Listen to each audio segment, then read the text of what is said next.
you mentioned Measure BB.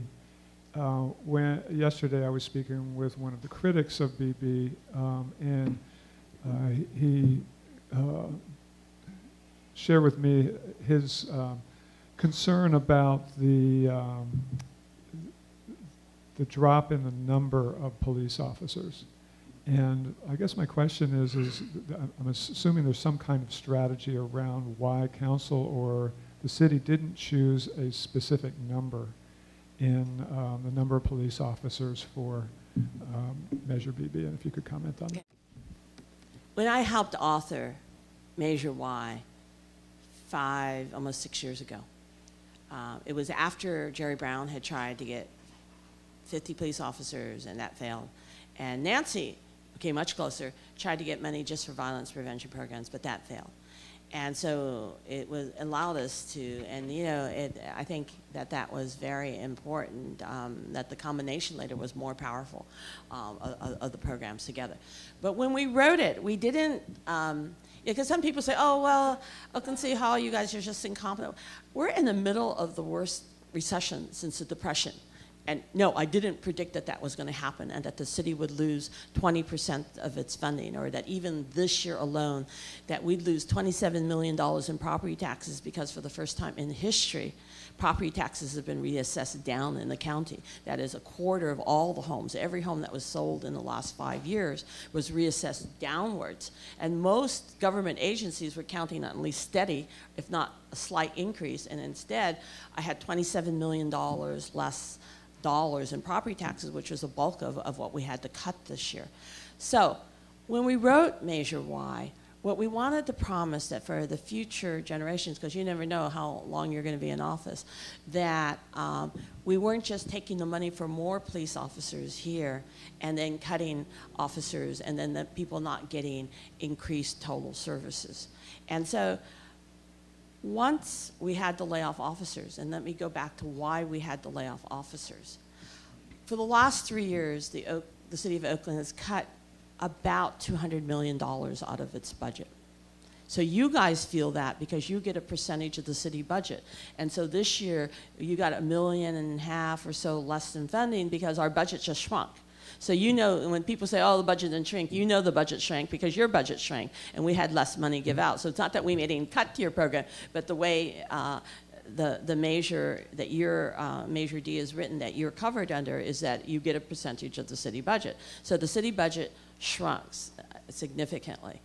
And the first year that we had to make major cuts, we didn't touch the police, and we didn't touch senior programs, and we tried not to touch any kids programs.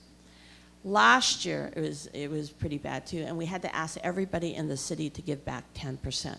So every city employee, except for a handful, one or two, I think, elected officials, gave back 10% of either pay or benefits, except for the police, who gave back a little less. And one of the candidates in this race said, no, police only have to give back 5%. And then we said, no, come on. They make an average $100,000 a year. They make $17,000 a year in overtime. And we're asking people who make $30,000 and $40,000 a year to give up 10%. So it has to be fair. It has to be across the board. And so we did that. And we got the largest COPS grant, thanks to Mayor Dellum's connections, I think, in the country.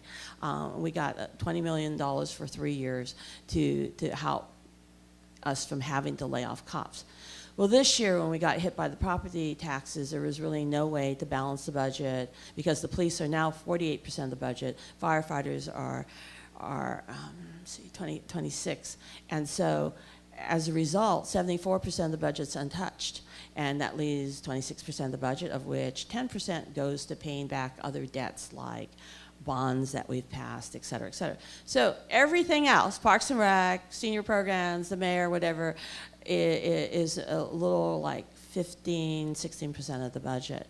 And so even if we were to do what the prison guards union attacked me for, not doing. That is, even if we, quote unquote, cut the non-essential services like you and Parks and Rec and the libraries, we can only do that for a few more years before we still go bankrupt, because the police pension fund eats up another $4 or $5 million every year because it's growing. It's a fund where no money was ever put in by the police department, where a police officer can retire at age 50 at $100,000 a year and full health benefits. Now, if you and I wanted that, we would have had to put $2 million in the bank each. And the city only, that would be $16 billion to fully fund the police pension fund. Well, guess what? Our budget's only $1 billion. This has only been in effect for 10 years. So if we'd given the entire city budget to the police pension fund for the last 10 years, we still wouldn't fully have funded that.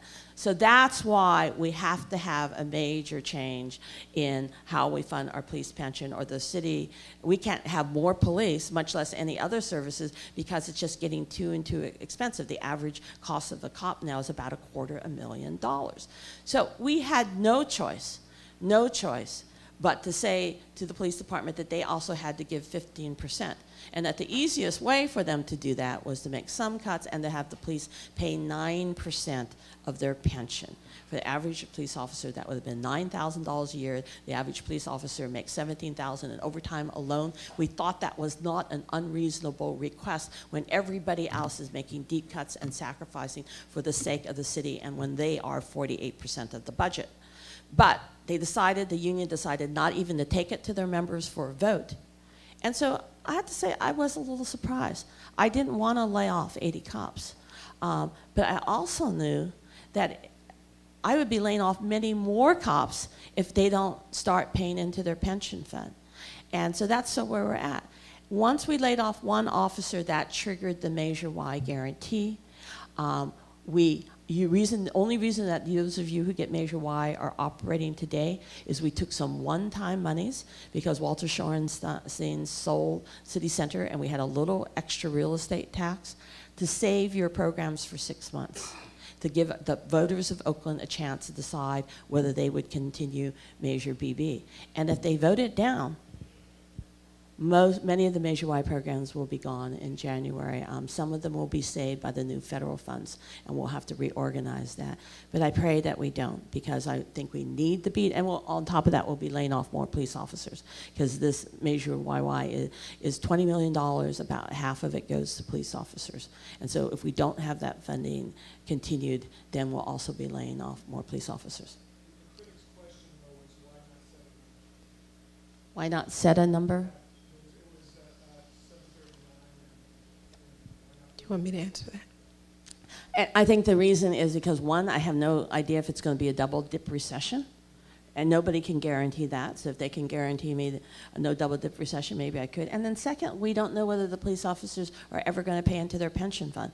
You can afford a lot less cops if they never pay into their pension fund. They'll be one of the last police forces in Northern California that aren't paying in. Since San Jose and San Francisco, even the Highway Patrol are paying in. But until we know those two things, we don't know what the number is. If I knew they're going to pay into that, I could give them a number.